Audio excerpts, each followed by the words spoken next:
everyone. Welcome to this week's episode of Outside the Arena with Mac and Griff. I'm Griffin Senek, joined by my co-host Mac Rommel, and today we are very happy to welcome our first ever guest on the show. A graduate from Indiana State University, he is currently the lead radio play-by-play voice for the Toronto Blue Jays, the amazing Ben Wagner. Ben, Hi, guys. how are you today? Doing really well, really well. I feel like I need kind of like a shortened name. So if you want to have Matt Griff, refer to me as Wags. Wags? Okay. That works. Yeah. That's awesome. All right, so we're going to get right into this. So we know you started your career young. You got your first job at 17 years old. And so everyone starts off, they want to be a broadcaster, just a matter of when. So when was the first point in your life when you knew you wanted to pursue broadcasting as a career? If you ask my mom, she'll probably tell you when I was still in the cradle, because as a child, I never stopped running my mouth. Now, I will argue that it was probably somewhere around 14 or 15 that I fell in love with sports on the radio, sports on television, and how it was starting to connect with me. And then I got bit by the bug at 16 years old when Jason Samuel at WAWC brought me into the radio station, and I got to shadow him at live events and also be in the studio and started to do different things from even from an operational standpoint to actually going to live events covering high school basketball and football. So that's where it really took off for me, guys, was as a pretty young fledgling broadcaster, I guess you would say. But from that moment on, I mean, it was no looking back. That's great. Was anything specifically from those times attractive to you that made you like, this was it, this is what you wanted to be? Yeah, I think all of it, because it was about the process for me. And if you look at the individual sports, you prepare for them each differently. But the first real opportunity that I got in any sort of like regular opportunity was for high school football. You know, so we were calling coaches and arranging interviews for players, administrators, coaches on Mondays and Tuesdays. And then it was like really diving in to prep charts and gathering whatever information from local newspapers, or again, talking with people on Wednesday and Thursday. And then all of a sudden, here it is. Like, you build momentum to this broadcast on Friday, and you're finishing prep charts and getting all your notes in line. And then you're going to the field. There are no stadiums in that phase of my life, but you're going to the football field or basketball game, and you know, you're trying to get in there early enough where you can find the phone line, run phone cord, have everything set up and test the line with the radio station, because all this was before, you know, Wi-Fi and apps and all this stuff. I don't feel old, but I guess looking back now, it's almost been 25 years. But all that stuff, you know, has really given me the background for an appreciation to the process. And also now, with many things that are afforded to me with resources, I really respect those people that are part of the process behind the scenes too. Yeah, no, for sure. I think that like from what we've heard, at least, like preparation is just like everything in this business. Like it just seems like that's like the number one thing. I don't know what you would say about that, but Preparation and relationships, without a doubt, will carry you further than any deep dive research project, you know, by scouring articles online. They're all great. They're all very helpful. But you will find out more on a one-on-one conversation at the batting cage than you ever will, you know, doing a crazy Google search on a player or a coach or whatever, because they're living in that moment. The stuff that you find out in those conversations is usually timely and very relevant to what is going on within that player's day, week, hot streak of a month, or for that team, you know, the current run that they're on, good, bad, ugly, you know, with the successes and what makes them successful too. So after high school, you went to Indiana State, and you continued broadcasting there, correct? You worked for a radio station there, I believe, right? Some would argue I did more broadcasting than attend class. Yeah. So what would you say like if there was like a moment or like a specific mentor you had in college, like what do you think, is there a specific like I guess like a specific person or piece of advice you received in college that helped you most from there on out? Yeah, there. First off, going back to even WAWC, Jason Samuel specifically challenged me to choose a college university where you would have an immediate opportunity if you checked out. Okay, if you would have an immediate opportunity as soon as possible to get on the air and do broadcast, and that's the main reason that I chose Indiana State. There are great communication programs all across the country. I looked at them. I thought, this would be great for this, that, and the other. But Indiana State, in my original visit as a senior in high school, told me from the moment that I walk onto this campus, from day one, I will be able to do more. And how much more is up to me from that moment on. I felt confident and probably too cocky as a 17, 18-year-old kid, walking in with already an air check that I had done actual games on radio and not, hovering on the top row of a bleacher somewhere and done my own air check tape. But, I had football and basketball experience being live on the radio, and I was way ahead of most freshmen stepping in. So that kind of pushed me towards Indiana State. The conversations with people at Indiana State sealed the deal for me, where I knew I could walk in and I could have a really good shot at being part of high school football, Indiana State football, then quickly moving into basketball season. And I was really fortunate in that time too, because college basketball around Terre Haute was really good. The Hoosiers were still pretty good. Indiana State obviously was a little bit on the rise, and I covered 2 NCAA tournaments with them. The women's basketball team was really good.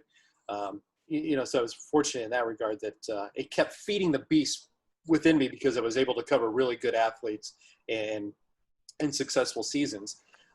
That, coupled with the fact, I had instructors that bottom line, they said, you learn by doing. So the more you do, the better off you're going to be.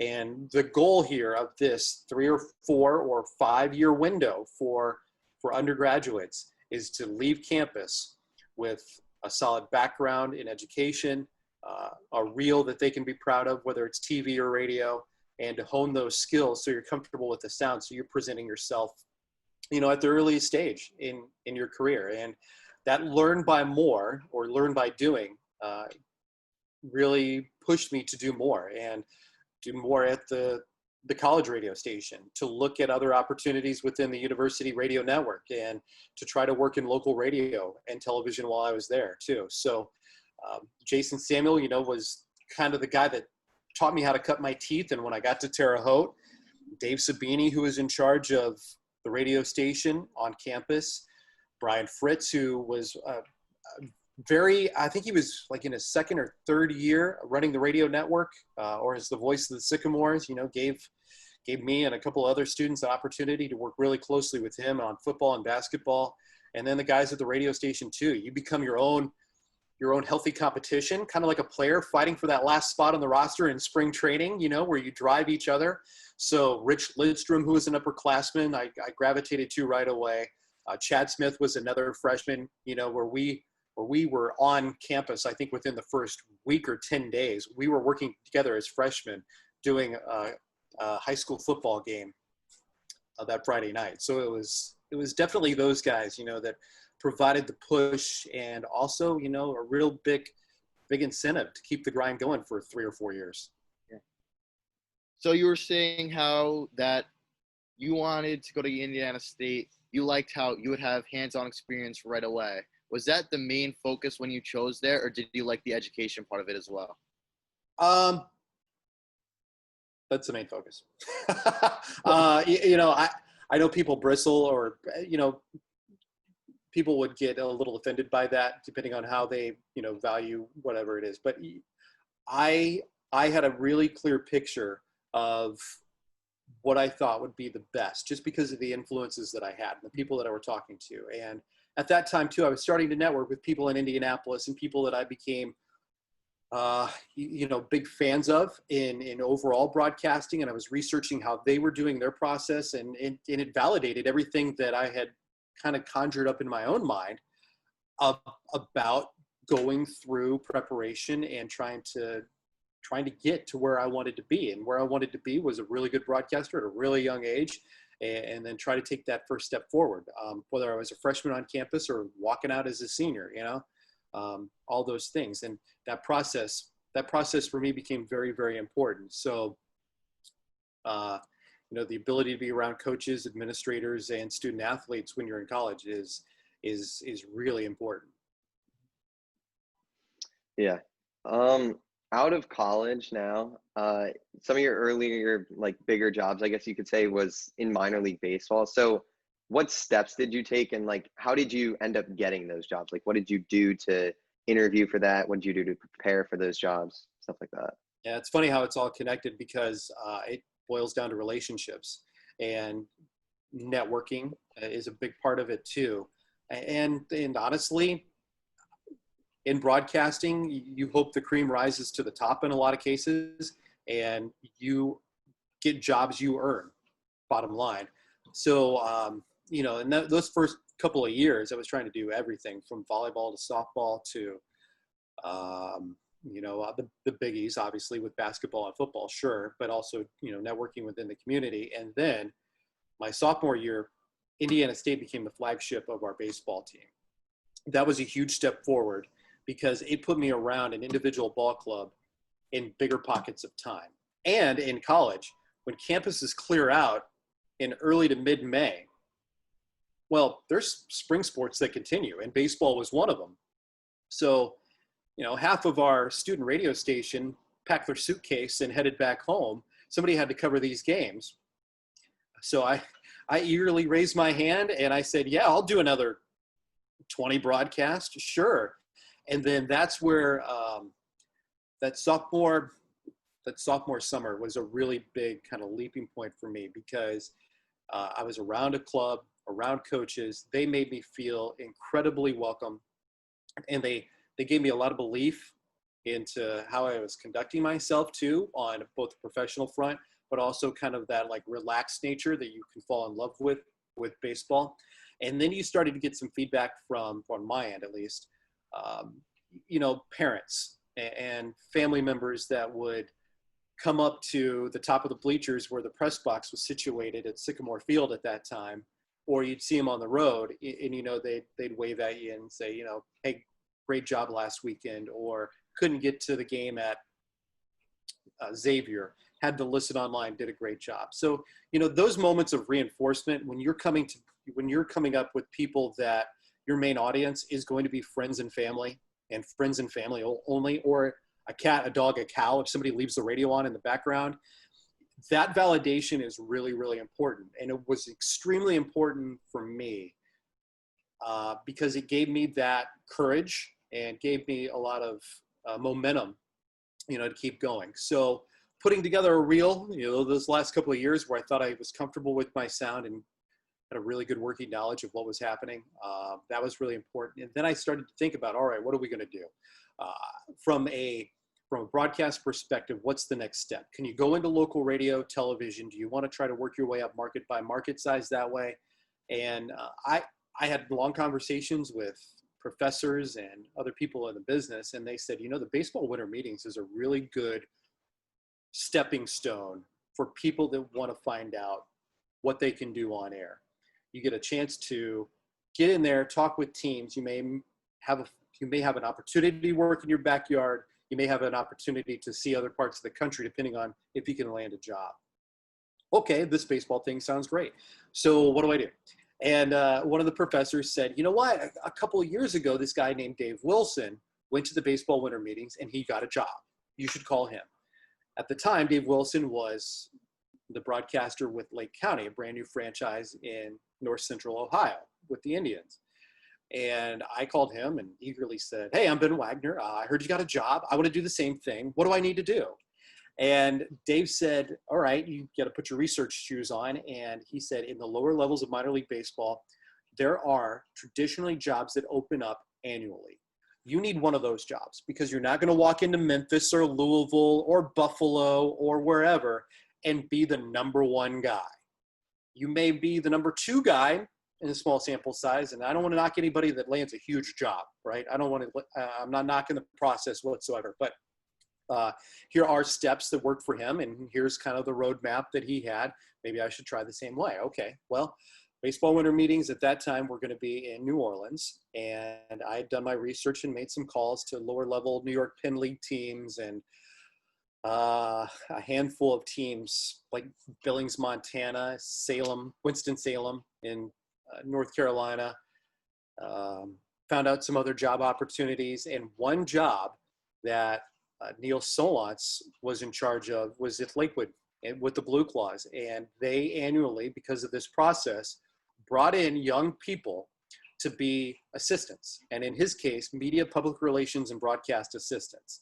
And with the onus of you get in January, you learn a ton about media relations, you work your ass off in a number of different ways, and you get a really well-rounded experience about the business side of minor league baseball and baseball in general. Plus, then you get an opportunity for 70-ish games to call 3 or 4 innings a night. And then that could be another stepping stone launching pad for you to walk out with a reel. All right, cool. So a buddy and me got in a car, and we drove the 12 or 14 hours down to New Orleans. Dave Sabini said, when you go down there, if you're fortunate enough to get interviews, make sure you take a tape. And at the time it was CD, so I'd advanced in my process and technology. Take a CD and take, resumes. All right, that's cool. Now, how many do I take? And he goes, take 10. I'm like, 10?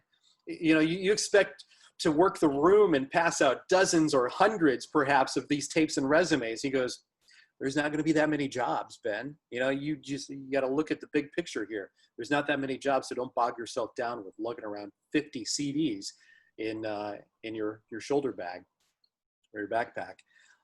So I didn't take 10. I probably took 20. And I thought maybe I'd run into somebody famous and I could slip them one at the same time. And the baseball winter meetings are just like you see on all the networks, MLB Network, ESPN, as it's broadcast out right now. I mean, literally everybody in the game is there. The sexy talking points, of course, are the big agents, the GMs, the managers, the power free agents that are there working the rooms and doing interviews, sure. But literally every team in minor league baseball will send a representative. Minor league baseball is there, Major League Baseball is there. And, you just hope that you can get a face-to-face meeting. And I got a chance to sit down and do a couple of interviews and then got an opportunity to get a tap on the shoulder and go to Lakewood. It's great. Yeah. So you were with the Bisons for 11 years. So why 11 years? Did you want to stay there for 11 years, or did you just not have the opportunity? No, I didn't want to stay there for 11 years. And look at the process, right? I was fortunate to leave college with a really well-rounded resume and reel that got me a job in professional baseball. Check one on the box of accomplishments and career goals. And timing is going to be so huge, and so many decisions and steps that you take and doors that open for you along the way. Neil, while he was interviewing me in Lakewood, at the same time was interviewing for a AAA job in Durham, North Carolina. And we left, I actually got the job offered to me when we were in New Orleans for Lakewood. Neil got the job offered to him from Durham, like maybe right before Christmas, so maybe 10 days later.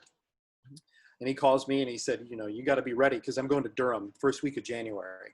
So like Neil and I, the guy that hired me, were together for a handful of days, right?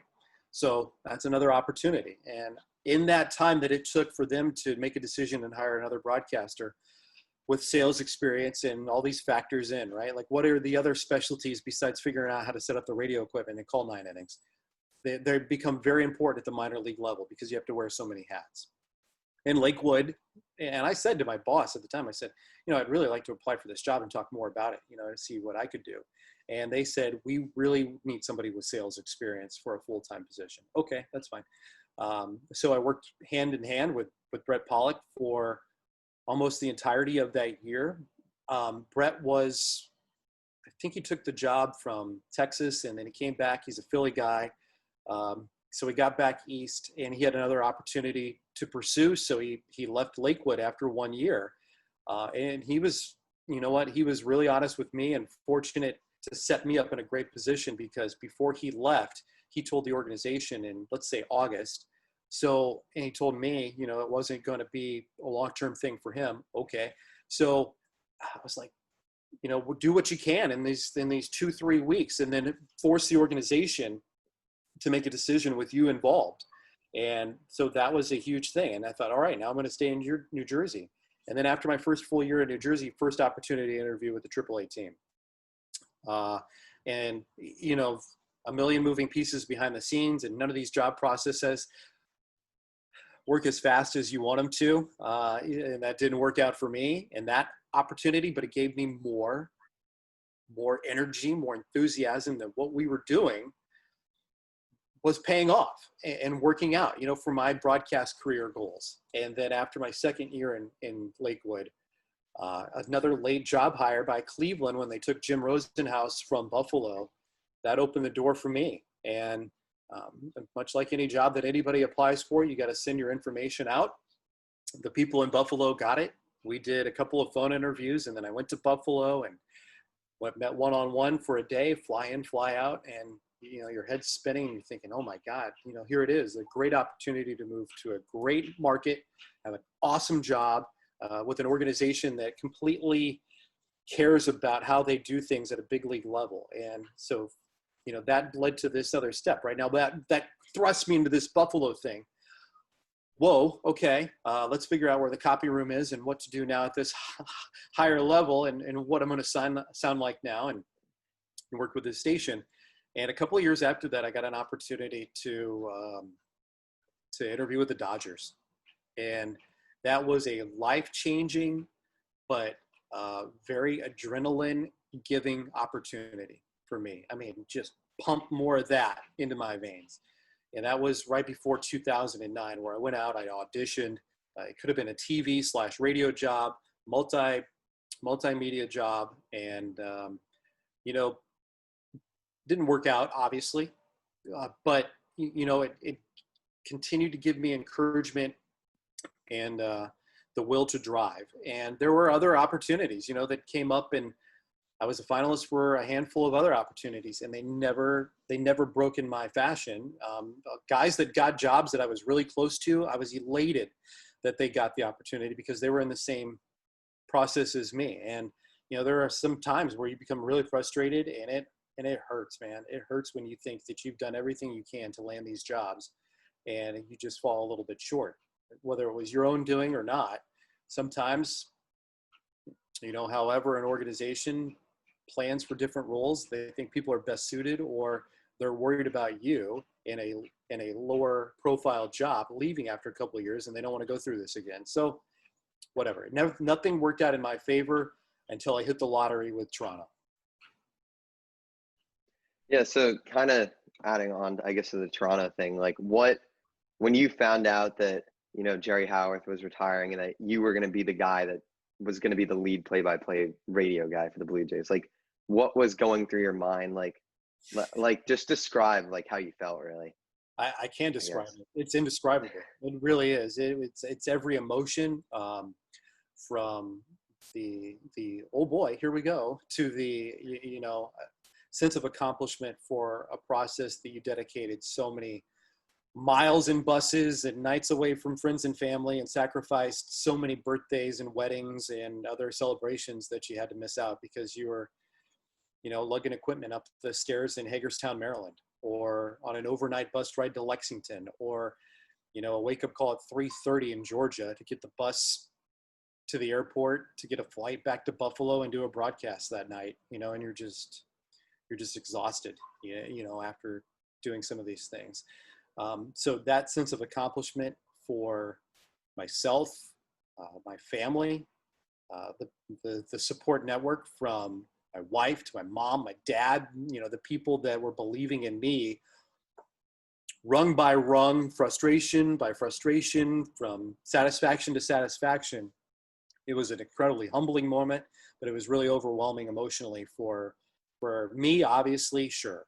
But for the people that have been there since, that I first put the headset on as a 16-year-old to, the learning experiences that we had at Indiana State along the way too was really, really pretty incredible. And not lost on me either until the moment where, Mike Wilner, who I worked with, was filming the moment on the first pitch in 2018, and where it kind of set in. The gravity of the moment in the job kind of set in at that time, where there had only been 3 first pitches called by broadcasters. Tom Cheek was the first at Rogers Center. Jerry Howarth was next.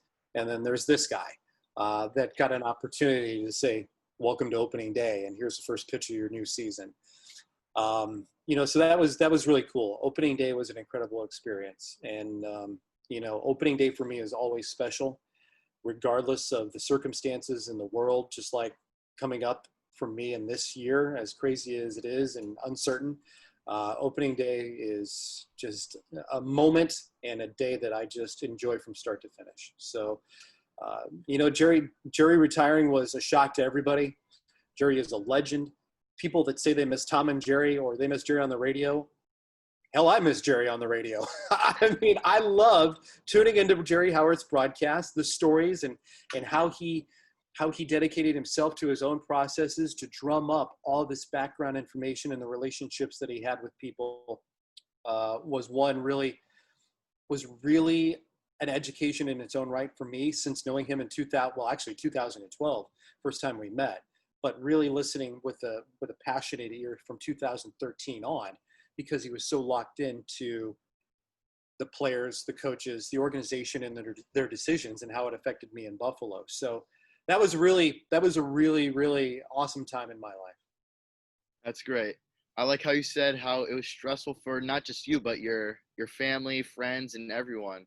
So yeah, it was really stressful. Remember that I went to spring training with a one-way ticket in this scenario, and it's not like I interviewed, was given the job, and then all of a sudden we were here. Jerry, because of health concerns, decided to retire right before spring training started. So the Blue Jays had to get broadcast on the radio. They weren't sure with what direction they were going to be. I knew that I had the ability to go down there and be part of the conversation. And then I said, get me down there. I'm happy to help out. However, if I win the job, I'm happy to do it. So stress is one great way to put it for all those involved. Yeah. So you've been with the Blue Jays now. So how's that experience been like for your family and you? It's been incredible. I get to call one of the greatest cities in North America home for the regular season. And, this job, different than other jobs that I've had where I've had to completely relocate, this has afforded an opportunity to make some life decisions on where to live. And we decided that we're going to move to Florida and spend the off season in the backyard where the Blue Jays have spring training in Dunedin, because it affords us, to be at a home base for an extra 6 or 7 weeks, in Dunedin when spring training gets cranked up. And then we get the benefit of the best weather here in Toronto once the summer and baseball season rolls around. So, that's just one of the things that becomes an advantage. Working with a major league opportunity is an incredible experience. It is, I really feel, I always have felt this way for the longest time, that I work in the playground of life. I feel just incredibly fortunate to have the best job on the planet. The best job in sports is working with a major league team and being around a clubhouse, the guys, day in and day out. And for me, I relish that opportunity, and have an opportunity to do that, even before you talk about big calls, big moments, or a blossoming roster that should provide, staples and cornerstones of a franchise for the next decade coming up. And I'm part of this kind of turn the page in Blue Jay history. There's so much to be excited about in and around this job, and the travel and the opportunities that it gives me just for fulfillment as an individual, let alone, from a professional standpoint. Yeah, for sure. I guess my next question would be, like, with the restart coming up, like, what are your expectations personally for the Blue Jays this year? Like, what do you think their next step is? Like, can they make the playoffs this year? Or are they like how do you think the season will go for them? I think for the Blue Jays, their number one obstacle is who they have to play. Now, every team can say that, but look where the Blue Jays are in position against the divisions that they're playing with the restructured schedules. You've got a National League East that's incredibly tough. It's got a defending World Series champion that feels really good about their chances coming back onto the field to play. You played them a lot early on in the schedule. You've got to go through the Philadelphia Phillies. You've got to go through the Atlanta Braves. You've got to go through the New York Mets, who feel really confident about where their lineup is and where their pitching staff is lined up. And you haven't even gotten to the Beast of the East in the American League, where the Yankees are going to be a contender with that lineup and just unbelievable. They've had their setbacks in pitching, sure, but the Yankees still always seem to find a way. And then a runaway, and I'm picking them to win the division, Tampa Bay Rays. That pitching staff is nasty. Not only good, they are nasty. And that lineup has produced, and they grind out games. So now we're talking about 5 or 6 teams that the Blue Jays have to keep pace with, let alone beat when they go head to head. So you look at it, I think the Blue Jays successful of a great season, this next step up in terms of competitiveness and taking that next step as a franchise for me would be finishing, 4 or 5 games above the 500 mark. I think that's a huge win if they can stay healthy, if they don't have major setbacks and things. So, we're all headed in the right direction with this thing. It's going to be incredibly competitive. I don't care how you look at it. This 60-game pocket will be incredibly competitive. It'll be a win sprint to the finish, and it definitely has an opportunity to have extremes. Losing streaks can sink you. A winning streak can propel you right back into everything. Yeah, with the season, it's gonna be crazy with everything different. The players, like literally everything. How is that going to affect you broadcasting wise? Is that going to change anything with how you guys work? Yeah, our job has changed within the last just couple of days too. With the border restrictions, Canada has its own set of policies and procedures much different than any state, let alone the United States overall. And one thing that I give the Canadian government credit, both at the local and the federal level, they have taken the best and most aggressive steps to temper the coronavirus and its spread among its people. And they're not messing around. Toronto is a completely different environment than any place that I've traveled through already, over the last couple of months, especially where I came from in Florida with one of the more aggressive rollout plans. And ultimately with the cross-border travel, that closed down teams coming to Toronto. So that means I didn't have an opportunity this season to watch 30 games in front of me. So that means all my broadcast work will be done from Toronto in a studio setting, wire to wire. Other broadcasters will dabble in travel, and other broadcasters will go to a ballpark and see half their schedule live. Or some of the broadcasters are going to do it like we're going to do it, wire to wire off the monitor. So this is an extreme adjustment, one that I will not use as an excuse. I'm just going to figure out how to do it and try to make it as seamless as possible, whether or not you're listening on your patio here in Liberty Village or you're riding a John Deere out in the plains of British Columbia. Yeah, I think especially with the stadium they're not being able to play. I think that especially for you, I mean, you got to have the hardest possible. It's already hard for all the other broadcasters, but I think for you, it's just to not have a single game in front of you. That must be, I mean, something you can't predict. Yeah, I love going to the ballpark. My day gets a lot brighter, bigger smiles, a pep in my step, however you want to slice it. At 2:00 in the afternoon when it's time to go to the ballpark. I love going down to the ballpark. Being around the cage, being around. Again, it goes back to the relationships as a major step in the right direction to do your job, no matter what the job is. But that is such a filling part of my day. And then, flipping the switch and getting a chance to broadcast games on the radio, it sure is.